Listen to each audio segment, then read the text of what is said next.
bien fácil, bien difíciles. Ya tiene de dos niveles, está hasta abajo y hacia recontra, recontra arriba.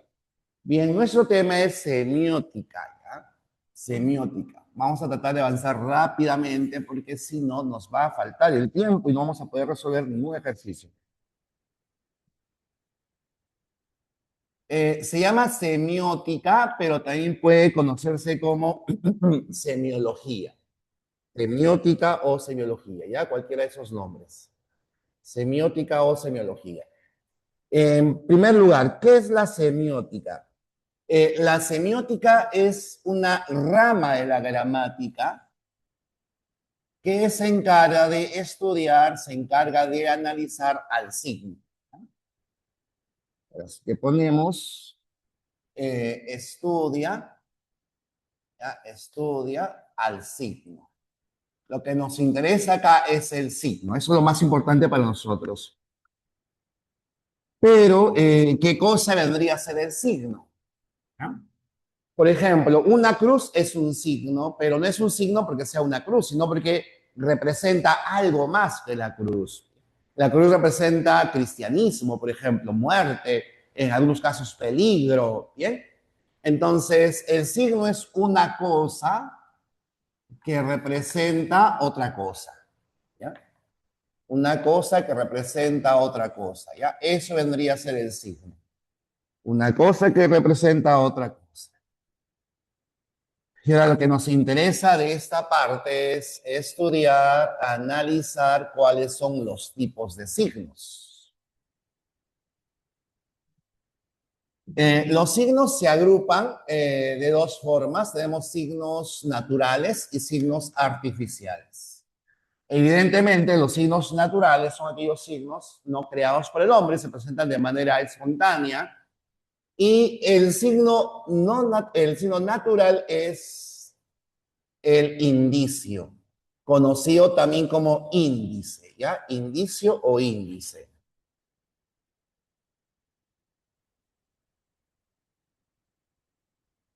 Así aparece en algunos libros, índice o indicio. ¿Ya? El índice o indicio nos presenta una relación por medio de la causa y efecto, ya causa-efecto. Es decir, por ejemplo, tenemos acá el sudor, ¿no? Si hay sudor es porque hay calor, ¿no? Has corrido, estás muy nervioso. La fiebre también, ¿no? Es un indicio. Fiebre, el olor es un indicio. También una huella es un indicio, un moretón es un indicio. Ya también es un indicio las nubes negras, ¿no? Que es señal de que va a llover, ¿ya? Nubes negras. ¿Sí? Eso es indicio o índice. Son signos naturales. En segundo lugar tenemos al ícono. El icono nos va a señalar una relación por medio de la semejanza. El icono, repito, indica una relación por medio de la semejanza. El icono debe parecerse a lo que representa.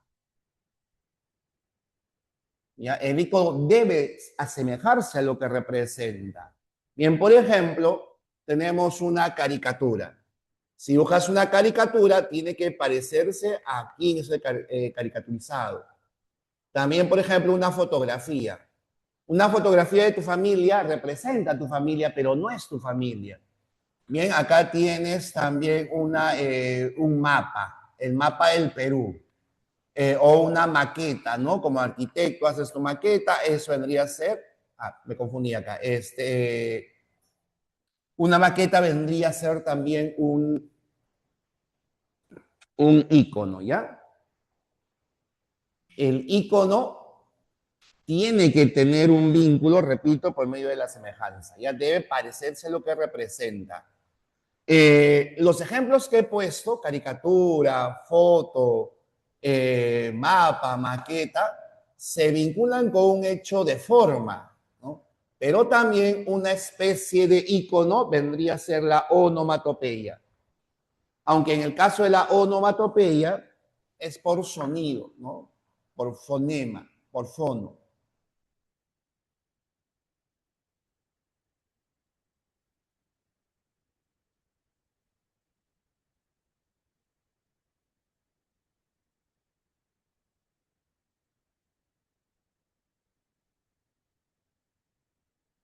Si acá tenemos al icono.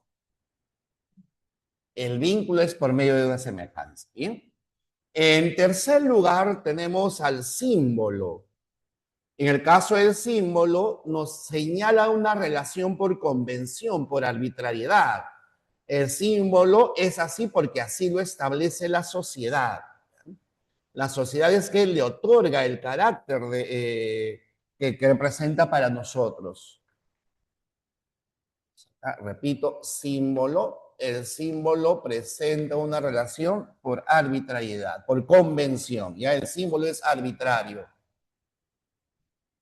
Por ejemplo, tenemos que el corazón representa al amor. ¿No? Eso es en nuestra cultura, ¿no? Vinculada, relacionada con la cultura occidental. Bien, el corazón refleja el amor. Así como la balanza representa la justicia o una paloma blanca representa la paz. O los colores en el semáforo, ¿no? También. El símbolo más importante para nosotros es el signo lingüístico. Repito, el símbolo más importante es el signo lingüístico. Ya es el más importante porque con él transmitimos la mayor cantidad de información. ¿Ya? Y no solamente una información concreta, sino abstracta también, ¿no? Por ejemplo, el tema de semiótica es un tema, un marco conceptual, un tema abstracto. Todo eso se puede transmitir gracias al signo lingüístico. Y el signo lingüístico nos permite transmitir todo este tipo de información. Bien, esos son los tres tipos de signos. Tenemos al índice, al icono y al símbolo. Ya, como les decía, el signo más importante para nosotros es el signo lingüístico.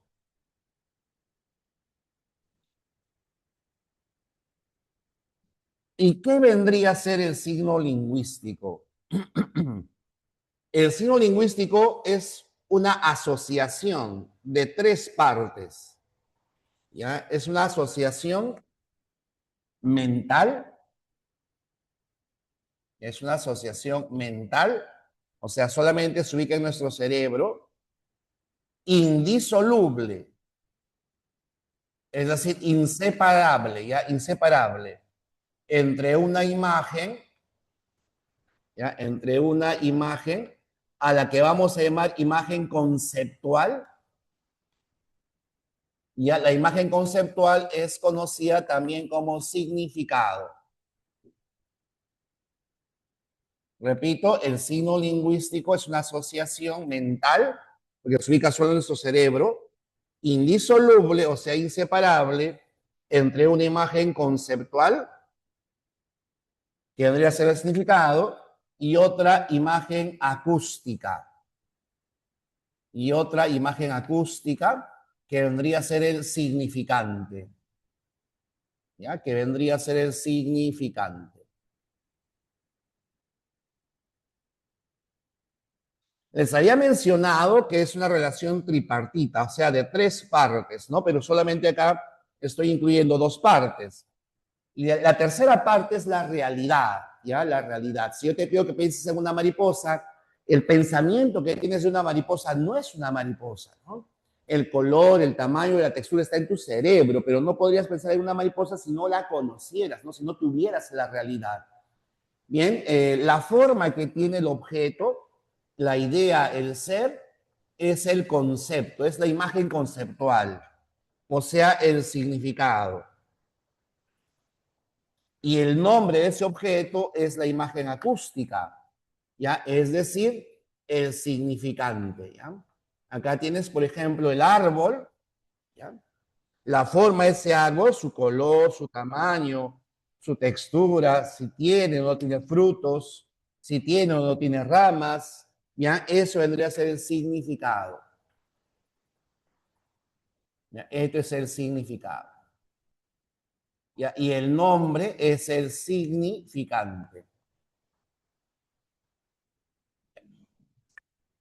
La mínima unidad de significado se denomina sema y la mínima unidad del significante es el fonema.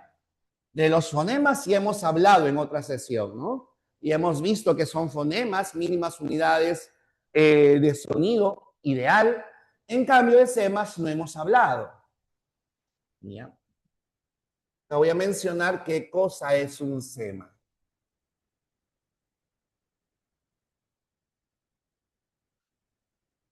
Por ejemplo, tenemos la palabra perro. Ya tenemos esta palabra, perro. Ya, esta palabra perro es un lexema. Ya, este es un lexema. ¿Qué podríamos decir de este lexema? O sea, del perro. Podríamos decir que el perro es un animal fiel, peludo, que ladra, etc. Y en cada característica que estamos mencionando del perro es el sema. Ya, cada característica es un sema. Si hablamos, por ejemplo, de la regla, decimos que es de madera, sirve para hacer rayas, es larga, etc. Y eso es un sema. La unión de todos los semas se denomina semema. ¿Ya? La unión de los semas es el semema. O sea, todas las características que definen, que determinan a un lexema es el semema. ¿Ya? Y a partir de los semas nosotros establecemos lo que denominamos relaciones semánticas, ¿no? Sus sinonimia, antonimia, paronimia, etc. Luego vamos a hablar de ese punto, ¿bien? Ahora, esto es lo del signo lingüístico, perdón, lo de la semiótica. Pero el problema es que a veces en San Marcos nos hacen preguntas de este tema sueltas, ¿ya? Ya sueltas. Por ejemplo, ya ha venido varias veces sobre qué cosa es lexicografía, qué es lexicología, qué es pragmática, también contexto y también situación, ¿ya? Contexto y situación.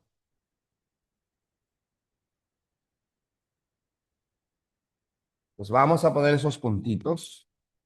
Por ejemplo, acá tenemos la lexicografía. ¿De qué se encarga la lexicografía? La lexicografía es el estudio, ¿ya? Es un estudio del lexema,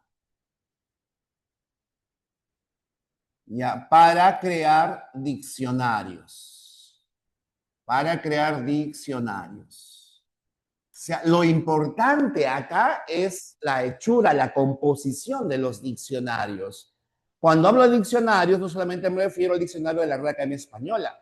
Hay tipos de diccionarios. Por ejemplo, hay diccionarios jurídicos, ¿no? Diccionarios dedicados, especializados para los abogados. Hay diccionarios especializados para los médicos. Hay diccionarios especializados para los lingüistas, los literatos, etc. ¿Ya? Eso vendría a ser la lexicografía. La lexicología,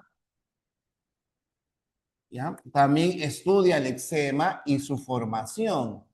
¿Ya? Es el estudio del lexema, o sea, de la raíz de la palabra y su formación. Cuando hablamos, por ejemplo, de composición, derivación, parasíntesis, es una rama de la lexicología ahí. ¿Ya? Sin embargo, el problema es que en San Marcos las preguntas que han venido sobre lexicología son demasiado específicas, muy específicas, ¿bien? Por ejemplo, en un examen de admisión vino que el lexema o la lexicología se encarga de estudiar el léxico hípico, ¿ya? Léxico hípico, la terminología hípica. Lo hípico tiene que ver con los caballos, la carrera de los caballos, el hipódromo, todo eso. Bien, y uno podría decir que no, ¿no? Porque es demasiado específico. Sin embargo, la afirmación era que se encarga del estudio de la terminología hípica. Si hubiera dicho solo la terminología hípica, sería incorrecto, ¿no? Pero acá la lexicología se encarga, por ejemplo, del estudio del léxico de los médicos, de los abogados, de ingenieros, etc. ¿Bien? De eso también se encarga la lexicología, ¿ya? Las palabras especiales que tiene cada profesión, cada oficio también, ¿ya? No solamente profesión, sino oficio. Hay terminología especializada en determinados campos, ¿bien? De eso se encarga la lexicología. Y luego tenemos la pragmática, que entre los tres es el más importante porque nos va a conducir al contexto y a la situación. Por ejemplo, tu mamá te da permiso para que salgas a una fiesta y llegas tarde de la fiesta y tu madre te dice, qué bonito, ¿estas son horas de llegar? Ahora, analizamos la frase qué bonito.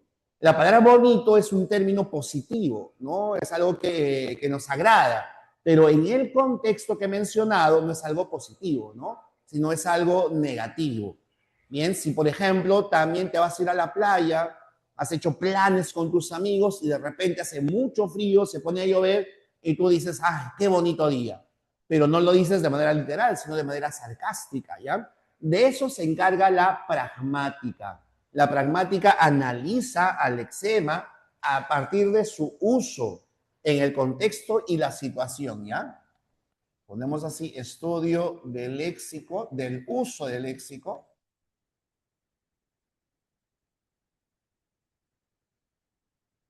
en contexto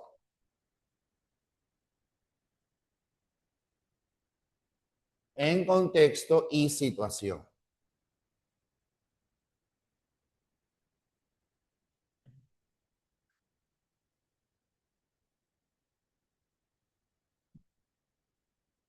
Ahora, es importante que sepamos diferenciar entre el contexto y la situación. Permítame un ratito.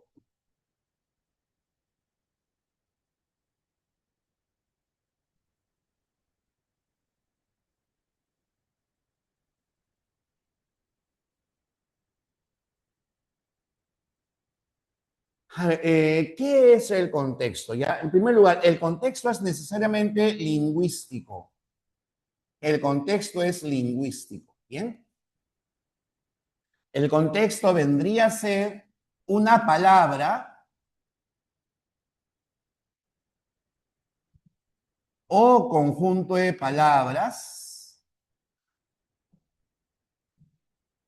que determinan el significado de otra, ya que determinan el significado de otra palabra.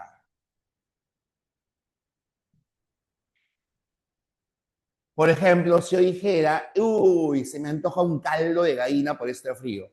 La palabra gallina ahí tiene el contexto de ser un ave de corral, ¿no? Pero si yo dijera, ese chico es una gallina que le tiene miedo a las cucarachas, ahí la palabra gallina ya no es un ave, sino vendría a ser una persona cobarde, ¿bien? Entonces, el contexto en el que ha aparecido la palabra gallina me permite identificar cuál es el significado que presenta ese término, ¿ya? El término gallina. En cambio, la situación,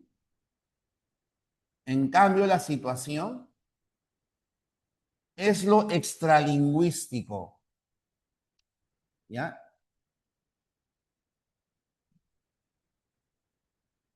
Ya la situación es extralingüística. Pero la situación viene a ser el momento en el que se produce un mensaje, el lugar y también todo el conocimiento que tienes en tu cabeza. Momento, lugar y acervo cultural, ¿ya? Y acervo cultural. Conocimiento que tienes ahí en tu cerebro, en tu cabeza. El contexto nos permite, perdón, la situación nos permite identificar un mensaje más allá del contexto.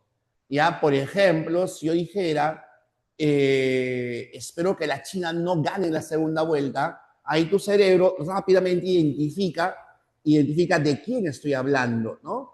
Por la situación en la que estamos viviendo. Pero si fuéramos mexicanos, si fuéramos chilenos, esa expresión tendría una connotación completamente diferente o simplemente no se entendería. ¿Bien?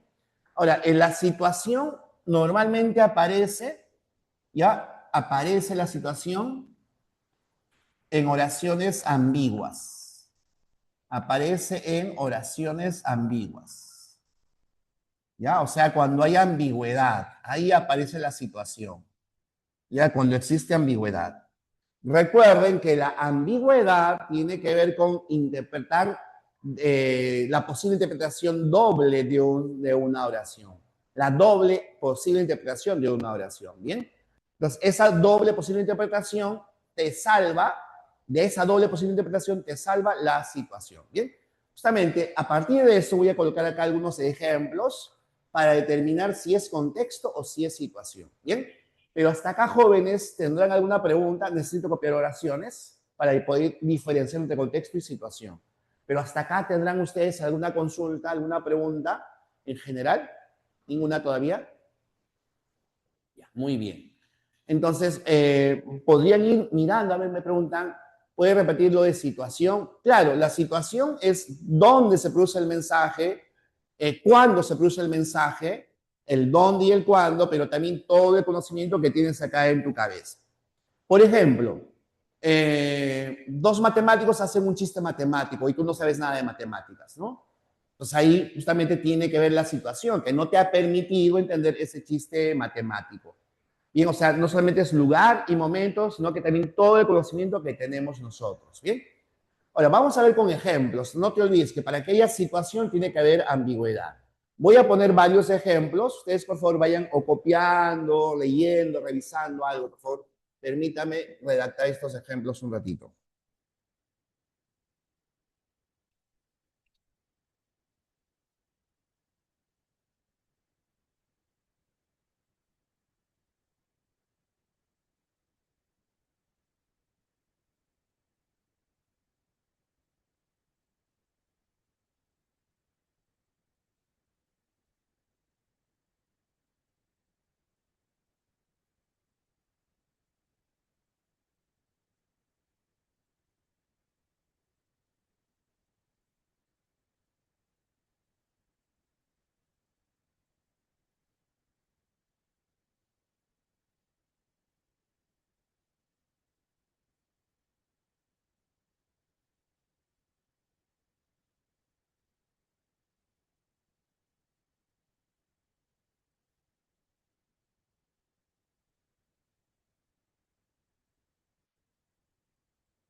Me pregunta, profe, así vino una pregunta el año pasado, creo, se lo decía, le tomó foto a la planta y se cumplió la situación, ¿no? Podría ser planta vegetal, claro. Sí, es que este tema les dije que es uno de los más frecuentes en examen de admisión. Ya junto a la sílaba, que es el más frecuente, semántica es bastante recurrente, muy frecuente. A ver. Acá puse 2, 4, 6, 8 ejemplos. Vamos a analizarlos. En la primera dice, perdí los papeles. Como se pueden dar cuenta, esa expresión perdí los papeles tiene doble interpretación. Podría ser que extravié los papeles, o podría ser que me enojé mucho que perdí los papeles, ¿no? No de forma literal, sino de forma figurada. Por lo tanto, acá destaca la situación. Ya la situación será el momento, el lugar en el que yo produzca este mensaje, ¿no? Que me permite interpretar de cuál de los dos mensajes se está tratando. Luego puse, soy el mejor en este campo. Soy el mejor en este campo, ¿bien? En esta oración también podría interpretarse de que en qué campo, ¿no? No se sabe qué campo. Podría ser un campo de manera literal como campesino, podría ser en la cancha de fútbol o podría ser en el campo laboral, ¿bien? Entonces acá también hay situación. Luego puse, perdí la cabeza por Susi. Perdí la cabeza por Susi, ¿bien? Ahora, esa expresión, perdí la cabeza por Susi, no me vayas a poner que es situación. ¿Ya? No puede ser situación, aunque lo parece, ¿no? Parece ser situación, porque alguien podría decirme, profesor, pero se interpreta de que se enamoró mucho de Susi o que lo degollaron por Susi, ¿no? Le cortaron la cabeza por Susi, ¿bien? Sin embargo, acá no puede ser la segunda interpretación. Fíjense, si yo dijera perder la cabeza por Susi, de la única forma que podría entenderse es que estoy enamorado de ella, ¿no? Locamente enamorado de ella. Bien, pero no podría interpretarse que me han degollado, porque si no, ¿cómo estoy hablando? Si te digo perdí la cabeza, no es de manera literal, pues no han podido degollarme. Sería diferente que yo dijera, la reina perdió la cabeza por amor. Ahí sí se interpreta de dos formas. Puede ser que la reina se haya enamorado muchísimo de alguien, de un plebeyo, o puede ser que la hayan degollado, ¿no? Le hayan decapitado. Bien, entonces ahí sí podría interpretarse de dos formas, pero no en primera persona, porque literalmente yo no puedo perder la cabeza por ella, ¿ya? Sino figuradamente. Bien, entonces acá sería simplemente contexto. Luego puse, Ana es el alma de la fiesta. Acá también esto es contexto, porque literalmente no puede interpretarse esa oración. Cuando decimos es el alma de la fiesta, no referimos simplemente que es la persona más divertida de la fiesta, ¿no? Que anima la fiesta, que anima las reuniones. Estuve una hora en el banco, estuve una hora en el banco. Ahí dense cuenta de que esto sí es situación, porque la palabra banco puede interpretarse como banco como institución financiera o banco puede interpretarse como asiento. Bien, entonces ahí hay doble interpretación, situación. En Liz le dio su folder a Ana, Liz le dio su folder a Ana, acá también es situación. ¿Por qué será situación? Porque no se sabe de quién es el folder. Puede ser de Liz o puede ser de Ana. Se desconoce ahí ese mensaje. En trabajo de sol a sol, en cambio, este es contexto. ¿Ya? Porque es como decir trabajo mucho, trabajo todo el día. Bien, literalmente no puede ocurrir, ¿no? De sol a sol, es como si hubiera dos soles. Bien, entonces eso no es posible, ¿no? Entonces, ahí ese es contexto. Vi a Susi bajando las escaleras. Esta oración presenta también situación. Porque fíjense, puede ser que yo vea a Susi mientras yo bajo por las escaleras o veo a Susi que ella está bajando por las escaleras. Pero también hay una tercera interpretación, ¿no? El que yo vea a Susi cuando ella está así, ¿no? Cargando las escaleras y bajándolas del segundo piso, que también podría interpretarse de esa forma, ¿bien? Entonces, como hay más de una interpretación, eso vendría a ser situación, ¿ya? Esa vendría a ser la situación. Una aclaración. Recuerda, si en San Marcos nos piden situación, están buscando la ambigüedad, ¿ya? Te están pidiendo que haya ambigüedad. Pero hay otra forma de preguntar por situación. ¿Ya? Hay otra manera por preguntar por situación. ¿Ya? O sea, repito, si te piden situación, tienes que buscar que la oración sea ambigua. Pero también te pueden preguntar por situación sin mencionar la palabra situación. ¿Ya? Entonces, en este caso, situación es equivalente a decir que falta precisar el contexto.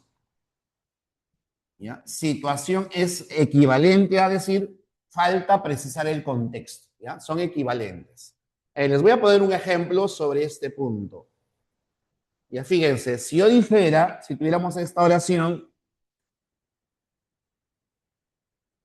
me lavo las manos.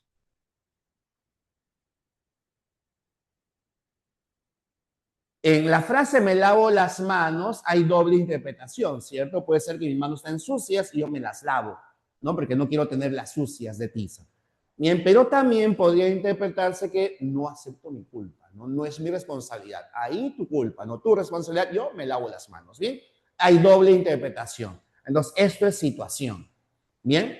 Pero, ¿qué pasaría si yo dijera me lavo las manos con jabón?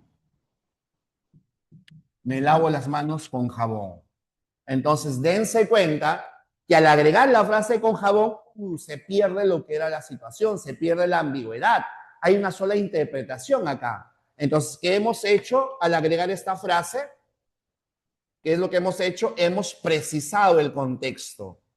Ya el contexto se ha precisado, ¿bien? Entonces, sin esto hay una ambigüedad. Y con esto ya no hay ambigüedad, porque se ha precisado el contexto, ¿bien? Entonces, recuerda, si te dicen falta precisar el contexto, te están pidiendo por situación, ¿ya? Están preguntando por situación, ¿bien? Bueno, jovencitos, ¿tendrán alguna consulta sobre estas oraciones?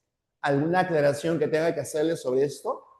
Recuerden que es sumamente importante que entendamos esta parte por ser frecuente en examen de admisión y además dense cuenta de que al margen de mi explicación, aquí ya interviene tu lectura, ¿no? Cuán habituado estás a la lectura, porque eres tú el que tiene que razonar, ver, verificar, analizar que haya doble interpretación en la oración, ¿bien? Ahí me dicen, profesor, ¿podría repetir lo que, por qué situación la oración vía sucia bajando las escaleras? Claro. La pregunta sería, Esther, ¿quién está bajando por las escaleras? ¿Yo que la veo o Susi? Pues ahí puede ser, yo vi a Susi mientras yo bajaba las escaleras. O yo vi a Susi mientras Susi bajaba las escaleras. ¿Bien? Entonces no se sabe. Como hay ambigüedad, eso es situación. Por eso, jóvenes, es tan importante la lectura, es súper importante la lectura. Lee, ponte a leer mucho más, ¿ya? Porque no solamente te sirve para razonamiento verbal, son 10 preguntas de verbal, sino te sirve para casi todos los cursos de letras, incluso también para las matemáticas. O sea, acá, si tienes mala lectura, entonces no vas a darte cuenta de las ambigüedades que aparecen, ¿ya? Bueno, si no hay consultas, continuemos, por favor. Estamos hablando de la parte semiótica, ahora vamos a entrar, de nada, de nada, ahora vamos a entrar a la parte de la semántica. Ya, la semántica. Es como otro título por si acaso, ¿eh? A semántica, ¿bien? Solo que normalmente se analiza así, ¿no? De semiótica, porque sale del signo, hablamos del signo lingüístico, significado, significante, el sema, y todo ello, y acá la semántica. La semántica es una rama de la gramática y el que se encarga de estudiar al significado.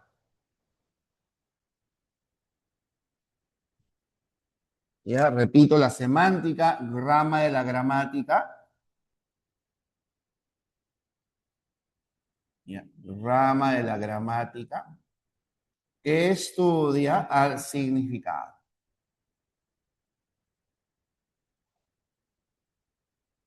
Ya, que se encarga de estudiar, de analizar al significado. Y ustedes recordarán, sabrán que hay dos tipos de significado, ¿no? Esto es más sencillo que situación y contexto. Ya hay dos tipos de significado, ¿no? Tenemos al significado denotativo, ¿ya? Que seguramente también de algo han hablado en otro curso sobre ese tipo de significados denotativo y significado connotativo. Denotativo y connotativo. El significado denotativo es un significado literal, ya es un significado objetivo, literal, objetivo, y además es general. ¿Ya? Repito, esto es literal, objetivo, ¿ya? Y general. En cambio, el connotativo es figurado, ya figurado. Es subjetivo, es subjetivo. Y además es particular.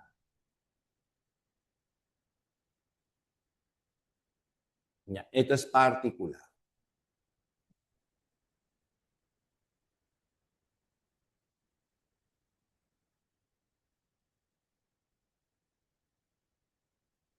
Por ejemplo, si dijéramos eh, todo el mundo fue a votar,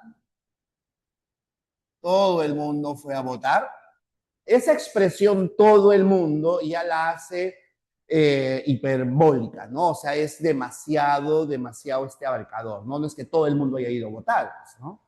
Por más que haya habido 100% de electores, no es todo el mundo, porque los niños no votan, los menores de 18 años no votan, ¿no? Entonces, esto es significado connotativo. Si no, por ejemplo, tengo el corazón deshecho. Tengo el corazón deshecho, ¿no? Eso también sería significado connotativo. Porque si tuviera el corazón deshecho, estaría muerto.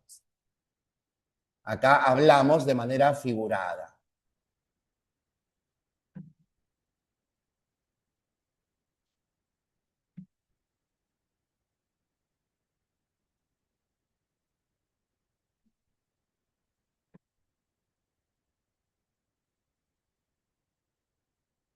Si dijéramos, estoy caliente por la fiebre, tengo 40 grados de temperatura, ya esto sí vendría a ser literal, ¿no? Esto sería denotativo, ¿ya? Significado denotativo. ¿Ya? O si dijéramos, por ejemplo, Susi rompió en llanto. Es decir, se puso a llorar, ¿no? Pero no rompe, ¿ya? O sea, esto será significado connotativo, ¿bien? Esa es la diferencia entre lo denotativo y con lo connotativo. Bien, jóvenes, hasta acá sería la primera parte de la sesión. En la siguiente parte de la clase vamos a hablar sobre relaciones semánticas. ¿Tendrán alguna consulta? Si no, le van tomando su captura, por favor. ¿Habrá alguna duda, alguna consulta?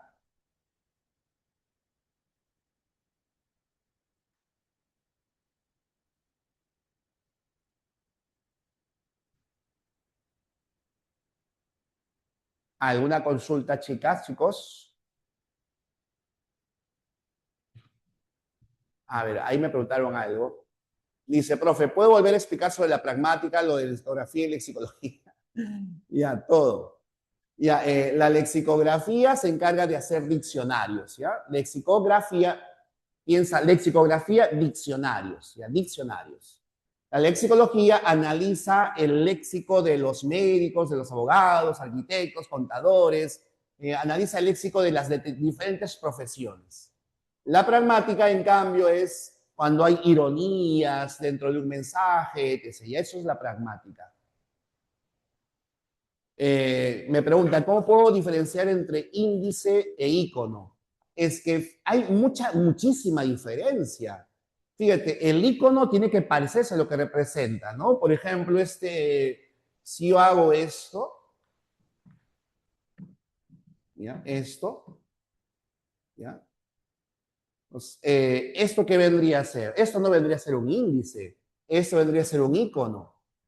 Mal dibujado, feo, pero representa algo que en tu cerebro ya está conceptualizado, ¿no? O sea, a una mujer, ¿no? A una mujer. Si yo dijera a alguien, estamos chateando con alguien, yo le digo te y le pongo un corazoncito, ya te, y pongo un corazón, esto vendría a ser un símbolo, ¿ya? Porque el corazón representa al amor, te amo, vendría a ser, ¿no? En cambio, si yo dijera a mi tío, lo operaron del, no estamos chateando, yo hago esto, mi tío lo operaron de él, esto vendría a ser también un ícono, porque representa el corazón, acá el amor, y esto es algo simbólico, y acá representa el corazón. En cambio, el índice tiene que ver con el sudor, la fiebre, el olor, las huellas, las nubes negras. Las nubes negras representan que va a llover. Si algo huele mal es porque, o está podrido, por ejemplo, ¿no? Una huella es que alguien ha pasado por ahí. Si hay cenizas es porque hubo fuego. Si hay humo es porque hay fuego. Bien, el índice es natural, ¿ya? En cambio, tanto el icono como el símbolo son artificiales, ¿bien? Voy a borrar la pizarra, jóvenes, ya para continuar con la parte de las relaciones semánticas. Está mojado ese trapo. Sí, porfa, porque si no lo borro, va a salir.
A ver, estimados, ahora sí, continuemos. Vamos a hablar ahora sobre relaciones semánticas. Relaciones semánticas. Y dentro de las relaciones semánticas vamos a comenzar con las dos más complicaditas, ¿ya? En primer lugar tenemos a la polisemia. ¿Ya? Esta es nuestra primera relación semántica, ¿ya? La polisemia. ¿Qué vendría a ser la polisemia? La polisemia es una palabra, ¿ya? La polisemia es una palabra con varios significados. ¿Ya? Es una palabra que presenta varios significados, ¿ya? Estos significados están relacionados, ¿no? Porque en realidad es una palabra, pues, ¿no? Pero acá hay un pequeño problema, ya que quisiera que tengan la mente muy, pero muy abierta, por favor, para entender este punto. Miren, cuando una palabra nace, tiene un valor, no tiene un significado. Pero luego ese significado se va ampliando, así como un triángulo inverso, ¿no? O sea, al principio los significados se parecen, se parecen, se parecen, se parecen, pero luego se extienden tanto, en muchos casos, que nuestro cerebro ya no vincula la asociación de esas palabras, ya no vincula si esos términos están relacionados o no, porque nuestro cerebro no las relaciona, ¿bien? Entonces no parece ser palabras polisémicas, pero son polisémicas, solo que sus significados se han expandido tanto, ya se han expandido un montón, ¿bien? A ver, la palabra más polisémica, o la que nos permite fácilmente explicar qué es polisemia, es la palabra pico. Porque pico puede ser el pico de la montaña, el pico puede ser el pico de un ave, el pico puede ser una herramienta, etc., ¿no? Eso vendría a ser pico. Como se pueden dar cuenta, hay un vínculo acá con pico. No hay un vínculo que tiene que ver con la forma. Tienen la misma forma, ¿no? Hay la misma forma. El pico del ave, el pico de la herramienta, etc., ¿no? Y también acá se agregan otros significados, ¿no? Por ejemplo, cuando hablamos de dar un pico, ¿no? Como sinónimo de beso, de manera coloquial, ¿no? Porque está en la misma ubicación que el pico del ave, o también el pico de la botella también, ¿no? Son palabras polisémicas, ¿ya? Pero hay otro tipo de palabras que quizás no parecen ser tan polisémicas. Voy a ponerles acá una lista grande de palabras polisémicas, ¿ya? Tenemos, por ejemplo, la palabra sierra. Sierra como un instrumento o viajar a la sierra, ¿ya? Sierra, la palabra capa porque cubre, la capa terrestre, una capa que nos protege de la lluvia, capa, la palabra copa, ya, la palabra carta, carta como misiva o carta como un menú, ¿ya? Sierra, capa, copa, carta, también la palabra falda del cerro, la falda como prenda. También tenemos, por ejemplo, la palabra órgano, ¿ya? Como parte del cuerpo, órgano como un instrumento musical. También tenemos la palabra sirena de la policía, la ambulancia, sirena como ser mitológico, estrella del firmamento, estrella de mar, o es una estrella de la canción, es una estrella, digamos, en películas, en cine, etc. ¿Bien? Sierra, capa, copa, carta, falda, órgano, sirena, estrella, la palabra cólera, el cólera o la cólera, el cura o la cura. Bien, esas son palabras polisémicas, ¿bien? ¿Por qué razón el cólera es una palabra polisémica? O la cólera es una palabra polisémica. Porque es una enfermedad que afecta a los órganos, que también dicen que afecta cuando uno renega mucho. Cuando uno es muy renegón, dice, estás botando bilis, ¿no? Y el cólera afecta también en las bilis, ¿no? Entonces afecta al estómago también. Entonces, por esa razón es que son palabras polisémicas. Cura, porque el sacerdote antiguamente también estaba encargado de tener conocimientos médicos, ¿ya? Tenemos acá órganos, sirena, estrella de cólera, cura, cometa, La palabra capital, la palabra el capital o la capital. También tenemos la palabra radio, pero acá una aclaración sobre radio. Radio es una palabra polisémica siempre y cuando sea un hueso o siempre y cuando sea la mitad del diámetro de la circunferencia. ¿Bien? En ese caso, radio es una palabra polisémica. También la palabra planta, planta baja, planta de los pies.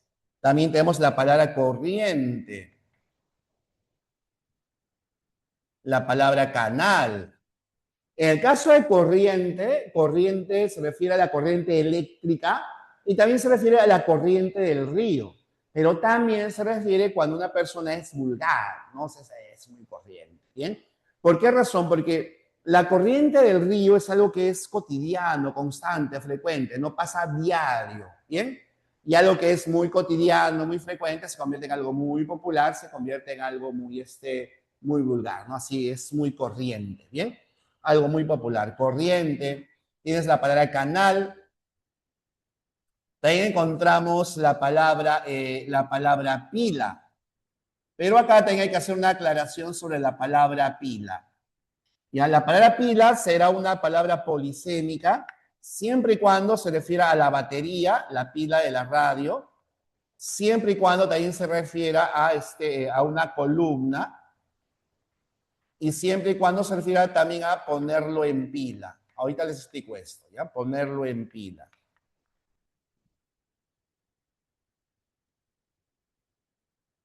Recuerda que tienes una radio, ¿no? Para poner las pilas, pones una pila al lado del otro, ¿no? Al lado de la otra, así, acostadito, ¿bien? Cuando pones algo en pila, uno encima del otro, encima del otro, encima del otro, ¿bien? Entonces ahí hay un vínculo, hay una relación también. Pero también acá tienes otra palabra pila, ¿ya? Entre esta pila y esta otra pila no hay polisemia, ¿ya? Serían palabras homónimas, no hay nada en común. Pero esta segunda palabra pila tiene otra connotación. Por ejemplo, cuando hablamos de el nombre de pila. ¿Cuál es tu nombre de pila? Juan, José, Jeremías. Y también como pileta, ¿no? Y en Perú usamos también como si fuera una cañería, un lavabo, un caño, etc., ¿ya? Todas las cosas ponlas en la pila, ¿no? Así. Y dense cuenta que en este segundo caso está vinculado con el agua, porque ¿en qué momento te dan tu nombre de pila? Cuando te bautizan. Y cuando te bautizan te echan agua bendita y ahí te dan tu nombre de pila en la pila bautismal, en la pila de bautizo, ¿no? Y la pila bautismal es una pileta pequeña, ¿no? Una pila muy pequeña, ¿bien? Entonces, esa vendría a ser palabras polisémicas. También es polisemia la palabra columna, columna vertebral, la columna porque sostiene algo. También es palabra polisémica la palabra bajo, pero, en el caso de la palabra bajo es polisemia siempre y cuando sea un adjetivo, siempre y cuando sea un sustantivo, siempre y cuando sea un adverbio y una preposición, ¿ya? O preposición, ¿bien? En esos casos es una palabra polisémica, no cuando sea verbo, ¿ya? No cuando sea un verbo. Lo de los verbos les voy a explicar después. Ahora, ¿por qué razón la palabra bajo es una palabra polisémica? Pues si yo te digo, por ejemplo, toco el bajo, ¿cómo suena ese bajo? ¿De qué forma suena ese bajo? Tiene un sonido grave, ¿no? Shh, háblame bajo, por favor, háblame bajo, ¿bien? Es un sonido también un poco así grave. Estoy bajo presión o Pedro es muy bajo. Es una palabra polisémica, ¿bien? Otra palabra polisémica es la palabra prima.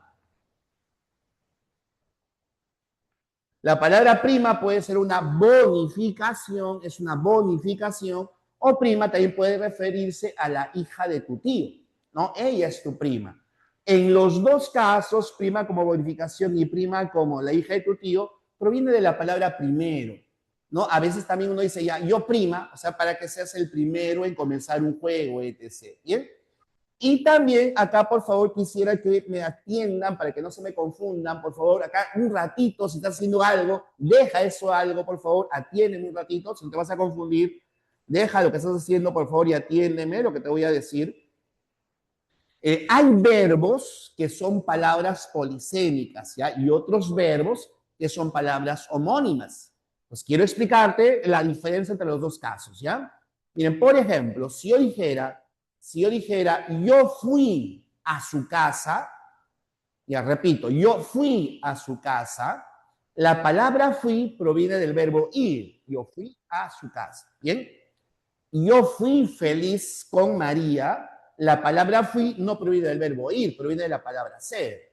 Entonces, en yo fui feliz a su casa y yo fui feliz con María proceden de verbos diferentes, de verbos distintos. Esa es una palabra, esas son palabras homónimas, ¿ya? Porque tienen procedencias verbales distintas. Pero si yo dijera, escúchame por favor, mi madre dobla la ropa con mucho cuidado. Mi madre dobla la ropa con mucho cuidado, ¿bien? Y mi otro ejemplo, dobla la esquina y llegas a la academia. Dobla la esquina y llegas a la academia, ¿bien? En el primer ejemplo, mi madre dobla la ropa, dobla viene de doblar. Y en el segundo ejemplo, cuando les digo doble la esquina, viene de doblar también, ¿ya? Entonces vienen del mismo verbo. Esas son palabras polisémicas. Otro ejemplo que vino en un examen de admisión. Las tropas, escucha porque parece no ser polisémica, las tropas tomaron la ciudad. Las tropas del enemigo tomaron la ciudad. Y los jóvenes tomaron desayuno. Las tropas del enemigo tomaron la ciudad y los jóvenes tomaron desayuno. Dense cuenta de que en los dos casos tomaron la ciudad, tomaron desayuno, proviene del mismo verbo, del verbo tomar. Por lo tanto, como proviene del mismo verbo, son palabras polisémicas, ¿ya? Eso vendría a ser una palabra polisémica. Bien, les he puesto varios ejemplos: sierra, capa, copa, carta, falda, órgano, sirena, estrella, cólera, cura, cometa, capital, radio, planta, corriente, canal, pila, columna, bajo. Les puse la palabra prima, la palabra barra, ¿ya? Barra del pan, no es así como que larguita, la barra del pan o una barra, me senté en la barra también, ¿ya? También vendría a ser una palabra polisémica. Les puse planta, no les puse banco. La palabra banco de asiento, banco de institución financiera, banco de peces, esa es una palabra polisémica, ¿bien? Acá, estas son una lista de palabras polisémicas.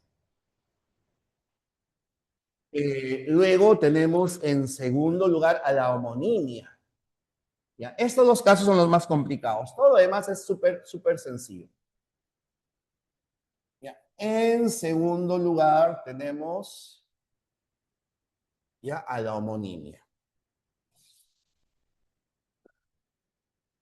La diferencia principal teórica entre la polisemia y la homonimia es que en la polisemia es una palabra. La homonimia no es una palabra. La homonimia son diferentes palabras, ¿ya? Acá diferentes palabras que por coincidencia se pronuncian igual. Distintas palabras que por coincidencia se pronuncian igual. Por ejemplo, supongamos que tu nombre es Juana Pérez, ¿ya? Y luego en el salón hay otra persona que se llama Juana Pérez. Esa es una coincidencia, ¿no? Es una coincidencia ahí. Que haya alguien que tenga tu nombre y tu apellido. Ella será tu homónima. Y entonces, eso es la homonimia, ¿ya? Una coincidencia. Por ejemplo, la palabra llama de fuego, llama como fuego. Ya los españoles llegan a América y tenemos llama de Auquénido. Llama de fuego es un latinismo, llama como Auquénido es un quechuismo. Bien, entonces ahí son dos palabras con orígenes diferentes que coincidentemente tienen la misma pronunciación.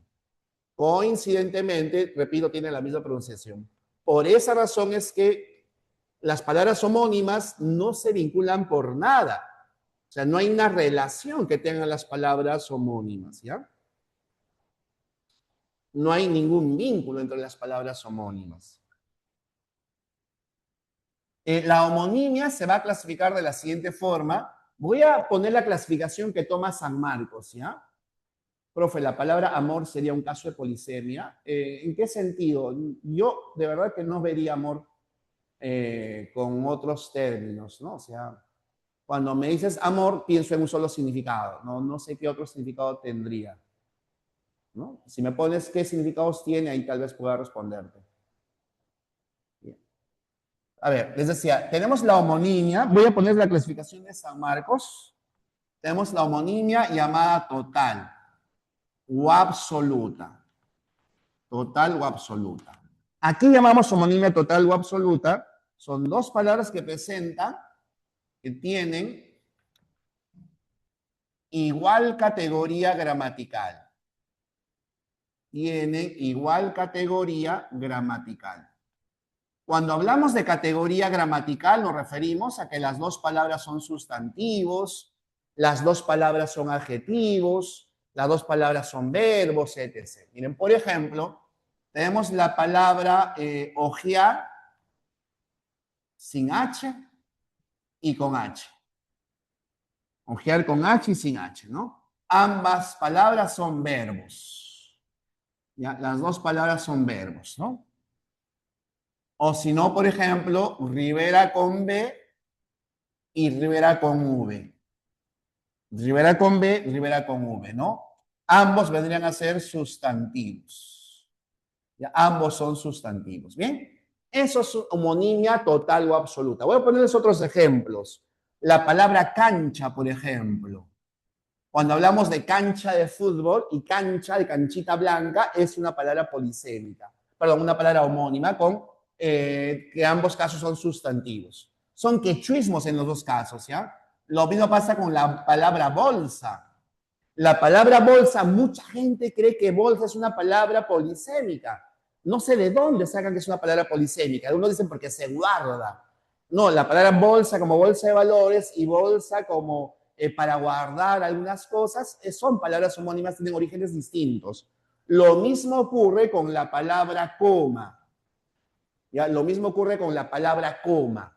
La palabra coma, mucha gente cree que es polisemia, dice porque la coma es una pausa, como coma de estado y coma de signo de puntuación, creen que es una pausa. El signo de puntuación no es una pausa, por si acaso, ¿ya? Son palabras homónimas, tienen orígenes diferentes. Acá me dicen, profesor, la palabra amor, en un caso de polisemia, podría ser en amor como sentimiento y el otro como apodo. No, o sea, sería como que yo tengo un amigo al que le dicen, no sé, pared, ¿no? Y pared, o sea, no hay ningún vínculo ahí. Sí, en ese caso puede ser polisémica, pero no hay una relación. Es la misma palabra en realidad, ¿no? Es exactamente la misma palabra, ¿no? O sea, no interviene alguien así como apodo, ¿no? Eso no se utiliza acá, ¿ya? Porque apodo puede ser de cualquier naturaleza, pues no le puede decir a alguien caballo, ¿no? O sea, o no sé, burro como apodo, o foca como apodo, ¿no? Hay apodos que tienen que ver con los animales, ¿no? Como con los jugadores de fútbol, pero no, ahí no tiene nada que ver con eso, ¿ya? Pero sí, bueno, así exagerando sí podría ser, ¿ya? Tenemos cancha, bolsa, coma como homonimia total o absoluta. También tenemos, por ejemplo, palabras como la palabra fui, que puede ser de ser o puede ser de ir, ¿no? Como una palabra homónima, ¿ya? Ambos son verbos. En segundo lugar, tenemos a la homonimia parcial o relativa. Parcial o relativa, ¿no? Cuando tenemos la homonimia parcial o relativa, tienen diferentes categorías gramaticales. Ya tienen diferentes categorías gramaticales. Por ejemplo, tenemos la palabra arroyo. Arroyo con doble L es un verbo. ¿Ya? O la palabra arroyo con Y. Arroyo con Y no es un verbo, ¿no? Arroyo con Y es un sustantivo. ¿Ya? Este es un sustantivo. Esa es una homonimia parcial. A ver, otro ejemplo. Tenemos la palabra sobre. Dejé el sobre la mesa, o sea, encima de la mesa, ¿no? Este sobre podría ser una preposición o podría ser un sustantivo. Preposición o sustantivo, ¿bien? Eso es la homonimia parcial o relativa, que tengan distintas categorías gramaticales, diferentes categorías gramaticales. Y por último, dentro de las palabras homónimas,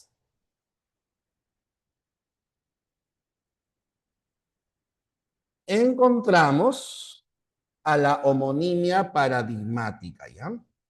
A ver, un ratito, por favor. Tenemos la homonimia paradigmática.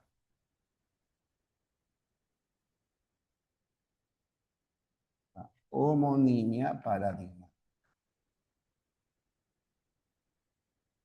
La homonimia paradigmática aparece únicamente con verbos. ¿Ya? A ver, atentos, por favor. Aparece con el mismo verbo. No son verbos diferentes, ¿ya? Es exactamente el mismo verbo. Pero lo que va a cambiar en la homonimia paradigmática, porque algo tiene que cambiar, son los accidentes del verbo, ¿ya? Aparecen con el mismo verbo al variar sus accidentes gramaticales.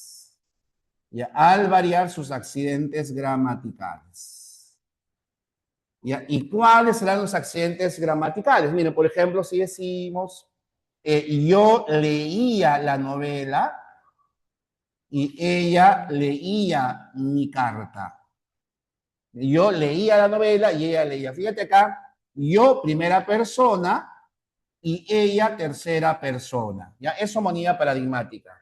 Yo leía, ella leía. Otro ejemplo, yo lavaba la ropa mientras ella lavaba los servicios. Yo lavaba la ropa mientras ella lavaba los servicios. Fíjense, jóvenes, la homonimia paradigmática va a aparecer principalmente con este tipo de verbos, con verbos que terminan en ia, decía, vivía, soñaba, y con aba, ¿ya? Soñaba, cargaba, levantaba, porque puede ser yo levantaba y ella levantaba. ¿Bien? Aparece con ese tipo de palabras. ¿Bien? Cuando veas verbos que acaban en ia o en aba, probablemente haya homonimia paradigmática. ¿Bien? Eso es todo con respecto a la polisemia y la homonimia, jóvenes. ¿Ya? Son los casos más complejos que hay porque hay muchos que se parecen ser homónimas, otros que parecen ser polisémicas, etc. Pero he tratado de colocarles, fíjense, un montón de ejemplos en la polisemia para que ustedes ya lo analicen rápidamente y memoricen los términos polisémicos. Bien, eso sí, por favorcito, no lo voy a escribir en la pizarra, si puedes anota, por favor, esto, ¿ya? Anótalo, por favor, porque si no te puedes confundir para que lo hagas más rápidamente. Si tengo un verbo y otra categoría gramatical, eso es homonimia, ¿ya? Si comparo un verbo con otra categoría gramatical, es homonimia. ¿Ya? Verbo con otra categoría gramatical es homonimia. Fíjense, yo les puse hace rato que la palabra bajo, cuando es un adjetivo, un sustantivo, un adverbio, preposición, es polisemia. Pero les dije que con los verbos no funcionaba. ¿Ya? ¿Por qué razón? Porque la palabra bajo como verbo es la forma conjugada del infinitivo bajar. O sea, bajo proviene de bajada. ¿Bien? O sea, si yo tengo, por ejemplo, camino de verbo y camino de sustantivo, es homonimia. ¿Ya? Entonces, cuando comparo verbo con un sustantivo, homonimia. Verbo con un adjetivo, homonimia. Verbo con un adverbio, homonimia. ¿Bien? Entonces, eso es homonimia, ¿ya? Verbo con otra categoría gramatical necesariamente son palabras homónimas. A ver, avancemos, jóvenes, porque nos va a ganar el tiempo. Y son 10 relaciones semánticas, estamos en la segunda relación semántica. Pero les decía que las demás sí son súper sencillas, no hay complicación con las demás. ¿Ya? Basta con un par de ejemplos con las demás, porque ahí sí se puede generalizar y no hay necesidad de tanta memorización, ¿ya? Como si en la polisemia y el homonimia. Por ejemplo, nuestra tercera relación semántica podría ser la paronimia. Paronimia. ¿Qué es la paronimia? Paro es parecido, ¿ya? Entonces, en la paronimia lo que nos interesa es la pronunciación. Acá ponemos pronunciación, pronunciación parecida. Por ejemplo, falaz con Z, con F, perdón, salaz con S. O, por ejemplo, también inocuo, inocuo frente a inicuo. Inocuo frente a inicuo, ¿no? Actitud frente a aptitud. Dense cuenta que lo que nos interesa es que se pronuncien parecido, ¿ya? Pronuncien parecido. No es la misma pronunciación, es pronunciación parecida. En cuarto lugar tenemos a la sinonimia.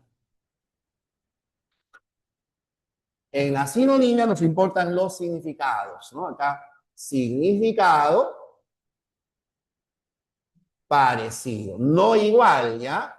Sino parecido. Es raro que haya significados parecidos en la sinonimia. Sí es posible, pero es bastante extraño. Por ejemplo, tenemos matar y asesinar. Palabras sinónimas, ¿no? Matar y asesinar. Fíjense, se puede decir mataron a 5 personas, asesinaron a 5 personas, pero no decimos asesinaron a una mosca, ¿no? O sea, no hay asesinamoscas. Es matar la mosca, ¿no? O sea, el término asesinar se aplica únicamente para personas. ¿Ya? O también, por ejemplo, tenemos la palabra estío y verano. Estío y verano. ¿Bien? Eso vendría a ser palabras sinónimas. En quinto lugar tenemos a la holonimia. La holonimia nos presenta una relación de todo frente a la parte. Ya es todo frente a la parte. Ya eso es la holonimia. Todo parte. Permite un ratito, por favor.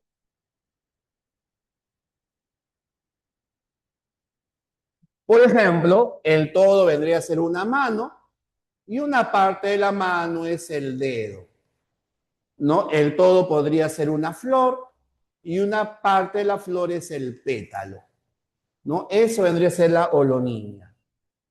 ¿Ya? En sexto lugar tenemos a la meronimia, que es al revés de la holonimia. La meronimia. En la meronimia la relación es parte, parte todo. Y aparte todo. Por ejemplo, tenemos una pepa, que es una parte de la fruta. La pepa, la parte de la fruta, ¿no? O si no, tenemos, por ejemplo, el timón, es una parte del auto. ¿Ya? Eso es la meronimia. Fíjense, ya hemos avanzado así rápidamente, 4 más. Nos ha llevado más tiempo las 2 primeras, ¿no? En séptimo lugar tenemos a la hiperonimia. No confundan holonimia con hiperonimia, ¿ya? Se parecen mucho, pero hay una gran diferencia porque en la hiperonimia lo que relacionamos es el género frente a la especie, no parte y todo. Hiperonimia, repito, es género, especie, ¿ya? Género, especie.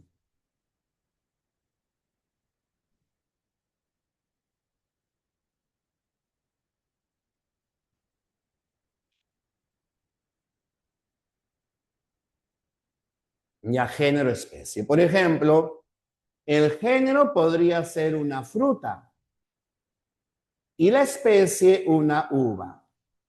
El género podría ser una flor y la especie una rosa. Una rosa. Eso es la hiperonimia. En octavo lugar tenemos la hiponimia. La hiponimia es al revés, ¿ya? Es decir, la relación de especie frente a género. Especie frente a género. Por ejemplo, tenemos el pino, que es un tipo de árbol. ¿Ya? O, por ejemplo, tenemos a la uva, que es un tipo de fruta.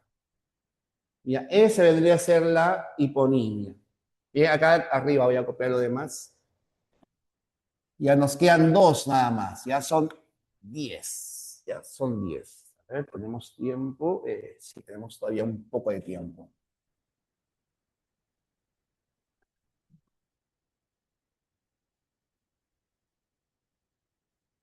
A ver, en noveno lugar tenemos a la cohiponimia.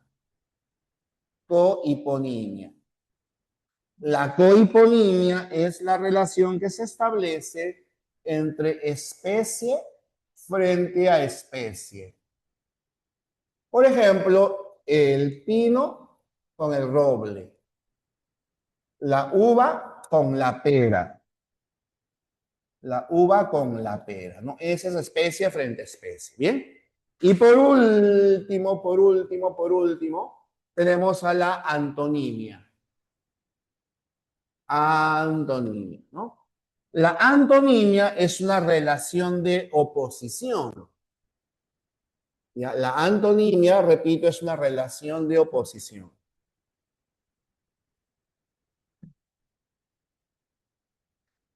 ¿Eh? Y tenemos dos tipos de antonimia, ¿ya? La primera y la más sencilla, es súper sencilla, a pesar de ser tan sencilla, viene en examen de admisión, tenemos la antonimia gramatical. Y acá encontramos a la antonimia conocida como gramatical. En ese tipo de antonimia, la oposición se da mediante el prefijo, ¿no?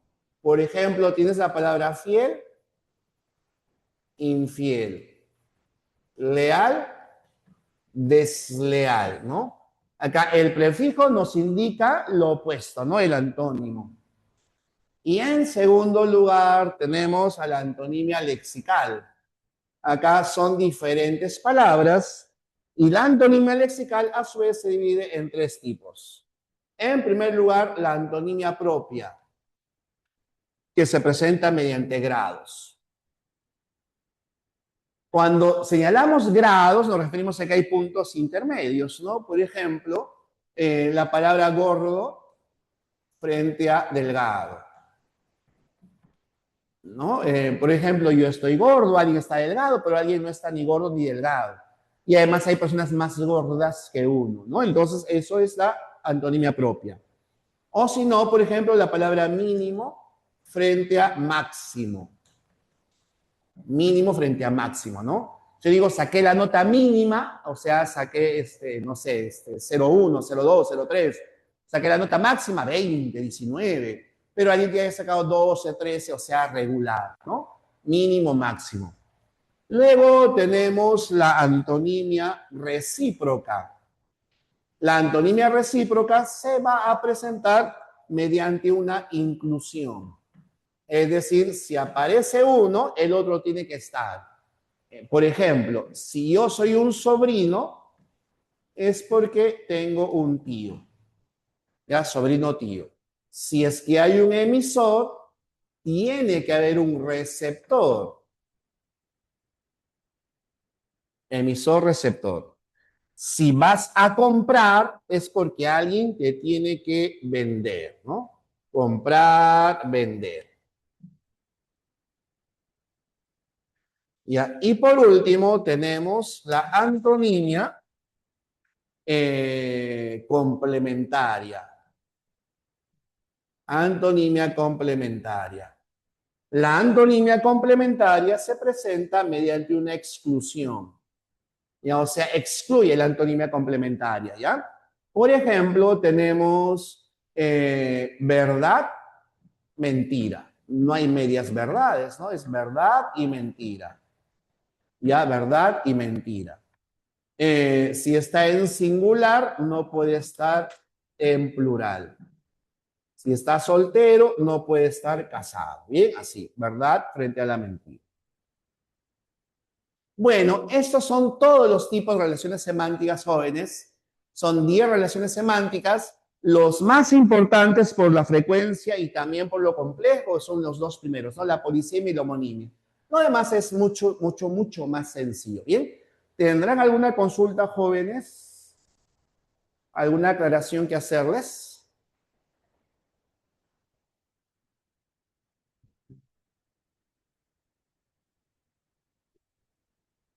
Entonces, un ratito, seguramente si hay alguna duda me preguntan, lo plantean, ¿ya? Un segundito, voy a lavarme las manos, regreso para cotejar las claves, ¿ya? Bien.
En un minutito cotejamos.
A ver, estimados, estimadas, vamos a cotejar. La primera pregunta es teoría, ¿no? Nos piden el concepto de signo. En la A dice, es un sonido articulado ya descartado, ¿no? Porque no hemos hablado en ningún momento sobre sonidos, ¿no? En la B dice, es cualquier elemento que representa o remite a otra realidad. Esa es la respuesta, ¿bien? O sea, les mencionaba como ejemplo, tienes una cruz, que la cruz no solamente es una cruz, sino que te alude a otro tipo de realidad, ¿no? Cristianismo, les decía, ¿bien? Entonces, en la una, la respuesta es la B de beso. B de beso, ¿bien? Esa es la clave, B de beso. En la 2 nos piden que relacionemos. ¿Qué habrán marcado en la 2, chicas, chicos? ¿Qué han puesto en la 2?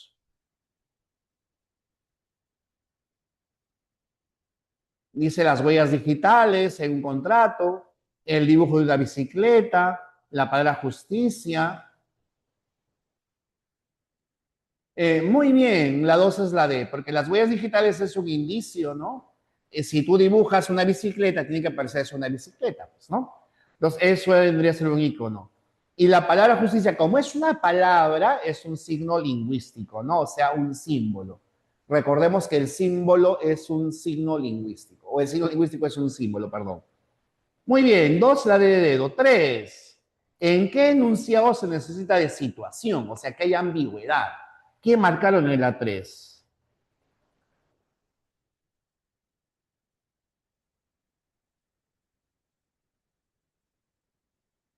Muy bien, la B de beso. A ver, leamos la B de beso. Dice, al ir a su casa, Juan se encontró con Pedro y su hija. Dense cuenta de que no se sabe de quién es la hija. Dice, Juan se encontró con Pedro y su hija. ¿Es la hija de Juan? ¿Es la hija de Pedro? No se conoce aquí, ¿ya? Entonces, la respuesta es la B de besito, ¿ya? La B de beso. Es la respuesta. La B de beso. En la 4, la E, me dicen, 4 la E. Se necesita, ojo, dice, se necesita precisar el contexto. Recuerda, cuando nos dicen se necesita precisar el contexto, nos están pidiendo por situación. Muy bien, 4 la E de enano. Vargas Llosa golpeó a García Márquez, quien ofendió a su esposa. Ahí dense cuenta de que no se sabe de quién es la esposa, si es de García Márquez o es la esposa de Vargas Llosa. Bien, muy bien. 4, la E de enano. 5, son antónimos acá, antónimos. La más fácil de detectar en la 5 es estético antiestético, ¿no? Esa tiene que ser gramatical necesariamente. O sea, la 4 con la D. Nos quedamos con avión y con dedo. 4D, avión o dedo. ¿Qué marcaron? En la 5.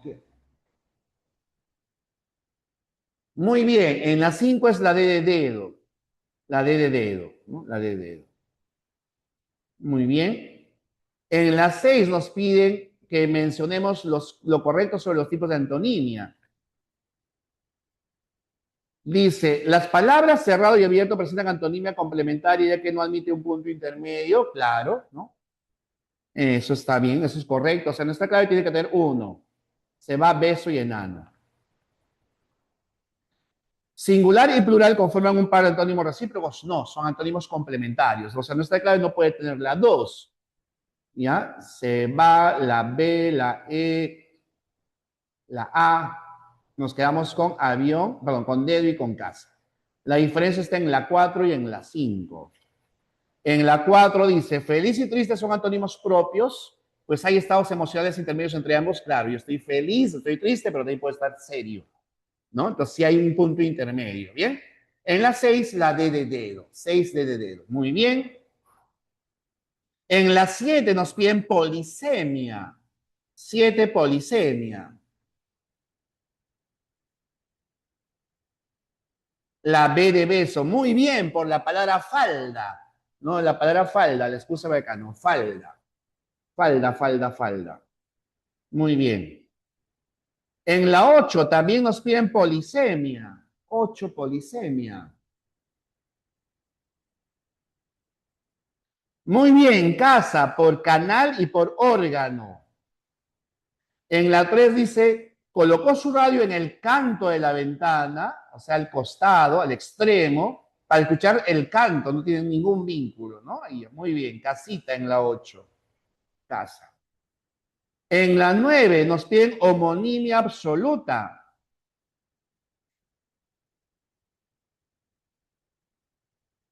En la 9 dicen la D de dedo. No, recuerda, Esther, la D de dedo dice capital. La palabra capital es polisemia, ¿ya? Capital es polisemia. Bien, la respuesta sería avión, avión. Vela para alumbrar y vela de barco, ¿no? Son palabras homónimas. Y en ambos casos son sustantivos. En enano también hay homonimia, pero bota de calzado es un sustantivo y bota de botar es un verbo. Ahí sería parcial, ¿bien? Son palabras polisémicas, ¿ya? Órgano es una palabra polisémica. Ahora, el por qué es una palabra polisémica, porque es una parte de algo, ¿ya? Así, una parte. Como órgano, como parte de un conjunto de instrumentos, de músicos, así. Luego, en la 10, ¿qué marcaron en la 10? Si a veces es difícil explicar Chiraico, Chávez, ¿ya? Por eso les puse una lista ahí. Tengan en cuenta esa listita, por favor. En la 10, ¿qué marcamos en la 10?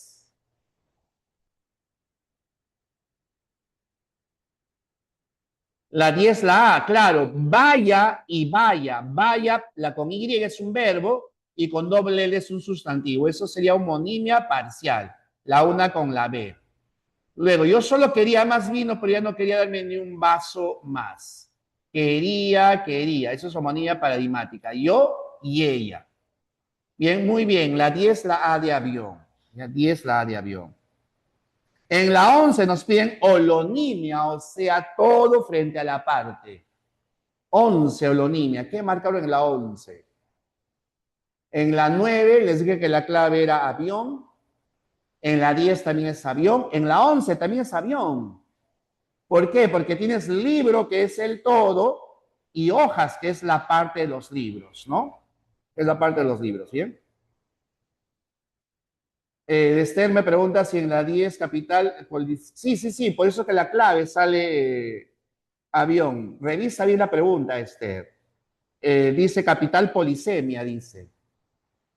Capital polisemia, dice. Revísalo y dice polisemia. 11, avión. 12. En la 12 también sale avión. Puro avión acá. Rosa y flor, ¿no? La rosa es un tipo de una flor, ¿no? Eso sería hiponimia, ¿no? Hiponimia. Muy bien, 12, avión. En la 13, testador es el que hace el testamento y legatario es el que se beneficia del testamento, ¿no? Antonimia gradual, antonimia complementaria, antonimia recíproca.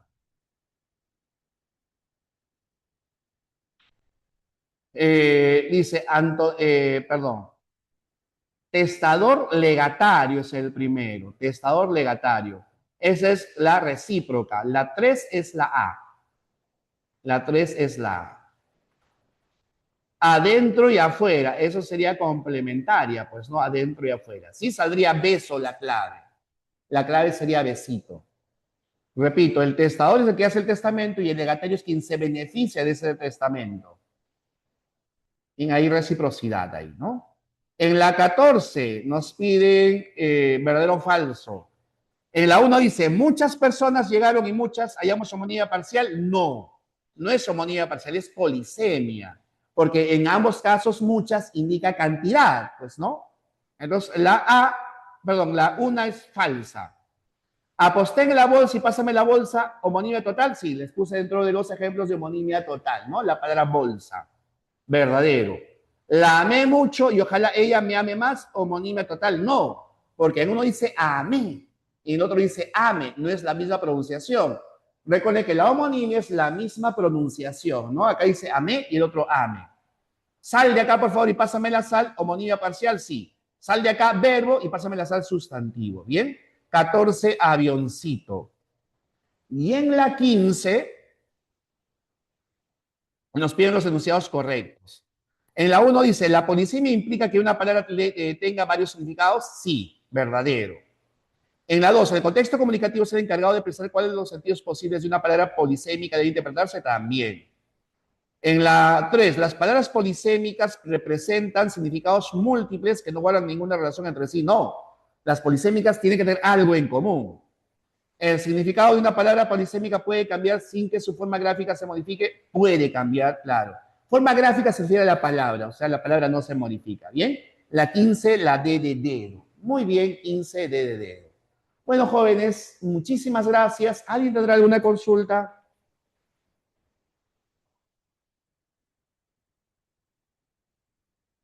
Bien, si no hay ninguna duda, muchas gracias, gracias, que les vaya muy bien, cuídense, gracias, cuídense, gracias, hasta luego, gracias.